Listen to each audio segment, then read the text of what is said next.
I live high enough on a mountain that the trees hide everything except the wind. The nearest neighbor sits a quarter-mile down slope, a woman the area jokingly called Mountain Karen. But trust me, there was nothing funny about what she did. Out here, water isn't some casual faucet thing. It's literal survival. I had my own legal well and a steel tank that I checked every week like a ritual. Summer hit hard that year. Dry air, dusty soil, and a drought warning loud enough to ring through the county. They even installed blinking roadside signs. Use water only if necessary. Scary stuff when you're dependent on a limited storage tank. For weeks, I'd been careful, short showers, conservative dishwashing, letting the pine needles fall dusty instead of spraying them off the deck. But something weird started happening. The tank I normally filled once a month started dipping fast. Too fast. At first I blamed the heat, the dryness, maybe a leak in piping somewhere uphill. I checked every valve, every fitting around the pump house, crouched with a flashlight until my knees hurt. Nothing. Not a drop leaking anywhere. It was like the mountain had swallowed water straight out of my tank. The second weekend in July, I woke up and decided to record water levels every morning. I went down at sunrise, pulled the steel cover up, and measured the dipstick, old school but reliable. The line was significantly lower than 24 hours before, like someone had opened a faucet overnight. I followed the piping down the slope, slow, methodical, listening for drips or pressure hissing.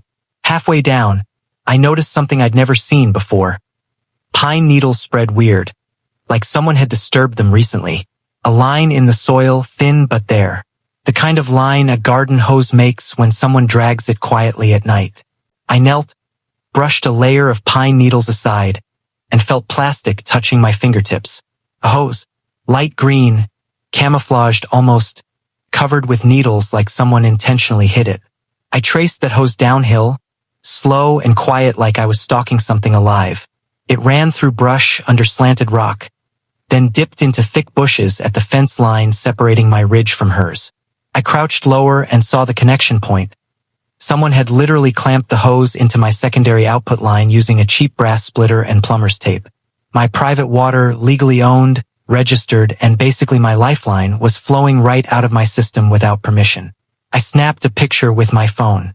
Then another. Evidence first, anger later. I followed the hose through the brush and there, past a cluster of overgrown roses. I saw it. A tiny, amateur irrigation line crossing into my neighbor's property. And by neighbor, I mean the same woman who'd been preaching environmental activism like she was running some climate summit out here, watering her garden during a drought while lecturing everyone else about conservation. She came outside watering plants like nothing was wrong.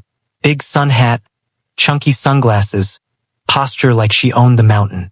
I cleared my throat loud enough that she turned. She smiled, fake friendly, and said, "Beautiful morning, isn't it?" I pointed toward the hose connection, kept my voice as calm as I could manage. I told her I noticed water disappearing unusually fast lately. She shrugged and said, "Oh, maybe the ground is absorbing more heat this year. This climate change. It affects everything." I said, "This isn't climate change. You ran a hose from my tank." Her head tilted slowly like she didn't understand English. Then she laughed. Actually laughed, and said, "Sweetheart, water belongs to nature, not to you. I'm helping sustain wildlife and soil moisture. You should actually thank me." That line, "water belongs to nature," stuck in my brain like a thorn. She didn't deny stealing water. She reframed it like she was a hero. I told her she had exactly two options. Remove the hose and stop immediately, or I call the county water authority myself. She raised one eyebrow, stepped closer, and said, "You're storing thousands of gallons during a drought.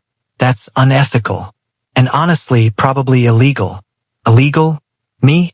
Before I could process it, she pulled her phone out and told me, and I'm quoting, "If you don't get off my property right now, I'll report you to the state environmental office for hoarding natural water." I looked down at my boots. I hadn't stepped onto her land. I was still technically on my side of the line. But suddenly I realized how dangerous this conversation was becoming. Not physically, legally. I backed up, took another picture of the hose connection, and told her firmly that I'd be making a report. She said, "Good. They need to know what you're doing up here." That night, I sat awake scrolling through county regulations. Turns out private wells on residential mountain property are legal and protected. My permits were valid. My water rights were legally filed. Everything was in my name, approved and documented. She had no idea what she was talking about. The next morning, I made a decision. Contact the state water resources line. I thought maybe I'd just nudge them and get guidance. Instead, the man on the phone gave me a case number and told me a field inspector would follow up. He asked for photos. I sent them. Hours later, a white state truck drove up the gravel. Inspector steps out, clipboard, field hat, badge. He shakes my hand, asks to see the tank, the hose, and the connection point. He studied every piece like it was a crime scene. His eyebrows lifted when he saw the splitter. He wrote something down and took photos of his own. He said quietly, "Whoever hooked this up did so intentionally." And recently, he followed the hose down the slope, pushed brush aside with his boot, and saw exactly what I saw the day before. He stood silent for a full minute. Then he said, "This is unauthorized diversion of private well water." Not my words, his. He walked down toward her yard. She came outside smiling like she was waiting to receive an award. She said she was relieved the state came, because she needed someone to deal with the illegal water hoarding happening up here. I swear the inspector almost laughed. But he kept a straight professional tone and asked her calmly if she installed any irrigation lines recently. She said yes with absolute pride, because she believed it made her environmentally responsible. Then he asked if she had permission from the water right owner. And just like that, her expression froze. Silence. She stammered, "Water is a shared natural resource. What he's doing is unethical." She pointed at my tank like it was evidence of crime. "He's keeping water locked up while our wildlife suffers." The inspector wrote a note, then said something I'll never forget. "Ma'am, water from a private well belongs to the permitted property owner. Diverting it is theft. We take this extremely seriously." Everything shattered right then. Her shoulders tightened, face drained. Anger flushed back violently. She yelled something about reporting me for environmental abuse, then stormed back inside, slamming the door so hard I felt it vibrate through the dirt. But the part she didn't know yet, the inspector hadn't finished looking. He asked permission to inspect near my tank, to check pressure lines and diversion potential. I agreed, obviously, and as he started probing deeper around the slope, he found something I hadn't known existed at all. A second connection deeper under soil. Older, hidden better, possibly siphoning water for months. My stomach twisted when he called me over and pointed. This was here long before the recent hose. That's when I realized something horrifying. She hadn't just stolen water recently. This had been going on for a long time. The inspector said he'll be reporting the diversion and preparing a restitution calculation. He used the phrase, significant water loss. That was the moment I understood. This wasn't over. It was just beginning. And as I walked back up toward my cabin, my water tank suddenly felt like a crime target instead of a lifeline. Tomorrow, the inspector said, he'd be returning to talk to her formally, with violation paperwork. But what he didn't know, she wasn't done fighting. She was about to weaponize something much louder than a hose. The next morning, I woke up to angry banging at my front staircase. Violent, almost panicked pounding. I opened the door and Karen stood there, phone in hand, shaking with rage like a person possessed. She screamed before I even said a word. How dare you report me to the state? You're hoarding water while wildlife suffers. And I have every right to reroute natural resources that flow through the ecosystem. I stepped outside, made sure the door stayed behind me, and told her exactly what the inspector had said. Unauthorized diversion of private well water is illegal. She saw the inspector's truck coming up the driveway behind me and instantly spun toward him, finger pointed like a courtroom attorney. She shouted that I was illegally extracting state groundwater, and that she had filed an environmental complaint about my private storage. I almost laughed at how backward her accusation was, but the inspector stayed fully calm. He asked her to step aside so he could speak with her formally. She refused. He asked again, this time stern. She finally backed off, muttering climate buzzwords like she was auditioning for a political video campaign. He handed her a printed violation notice, actual paper, and asked her to sign acknowledgement of the inspection. Not admitting guilt, just acknowledging the inspection occurred. She refused. So he wrote, refused to sign, and photographed her standing there. She screamed, "You're violating my rights." He responded with something I will remember word for word. "Ma'am, diverting private well water violates state code. You don't have a water right on this parcel." Her voice cracked. "My yard was dying. My roses were dying." He said, "That does not entitle you to steal water." Right then, her husband came outside. Quiet, embarrassed, red-faced like he already knew this was wrong. He whispered something to her, looked apologetically at me, then backed her into the house. The inspector walked with me back up the hill. He asked if I'd noticed sudden drops before this summer. I told him about earlier unusual dips. He nodded, scribbling notes fast, and said the older diversion pipe looked intentional long-term.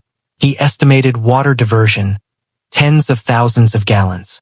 My stomach twisted. I had lost precious storage through multiple drought months. What I didn't expect was the next sentence.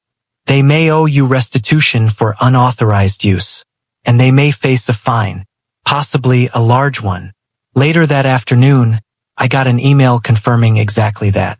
A formal violation, including restitution calculation, plus a mandatory cease and desist. I thought that would end it. I was wrong. Karen went nuclear online. She made a long emotional Facebook post claiming I was hoarding water during drought, preventing wildlife survival, causing local ecosystem collapse. She even posted a blurry picture of my tank like it was evidence of crime. Dozens of comments rolled in. Some defending her, some defending me. It turned ugly fast, extremist levels of ugly, conspiracy-style arguments about climate, property rights, government overreach, everything except the simple truth. She stole water. What she didn't count on was her husband's honesty. The man commented under her post saying something short but devastating. "We shouldn't have used his line. I told you this was wrong." Silence exploded across the thread. Suddenly, people weren't sure what to believe anymore. The following week, the inspector made a follow-up visit with official paperwork requiring removal of all unauthorized lines. If she refused, the state would enforce removal.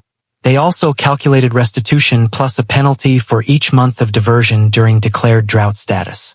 But the biggest twist came last. A restriction notice. Because she illegally diverted water, she was barred from installing any irrigation or supplemental water use for 18 months. Meaning no watering, no irrigation, nothing. Her property would go dry legally. She begged, pleaded. She even tried crying about gardens she planted for butterfly survival. The inspector listened, then repeated calmly, "You diverted private water without permission. That is theft." I never gloated. I didn't celebrate. Truth is, the victory didn't feel like a victory. It felt like a sad lesson that entitlement runs deeper than drought. But walking back to my cabin, hearing dry pine needles crunch under my boots, I finally felt something shift inside me. I wasn't powerless. Not anymore. I installed locking valves, upgraded the tank monitor, and placed trail cameras around the slope. I even planted sagebrush, native plants that survive without supplemental water. The hose lines never reappeared. Her garden eventually died. Mine stayed modest, tough, naturally adapted. Out here, you learn real quick. Nature doesn't tolerate thieves. And neither should the law. If you're listening to this thinking, that would never happen, let me tell you, when someone convinces themselves they're the hero, stealing feels like justice. But evidence, patience, and the truth, those end up speaking louder than any stolen drop ever could. And if anyone ever touches your lifeline out here, remember, document everything, then let the law handle the rest. Because sometimes, survival isn't about water. Sometimes it's about proving what's yours.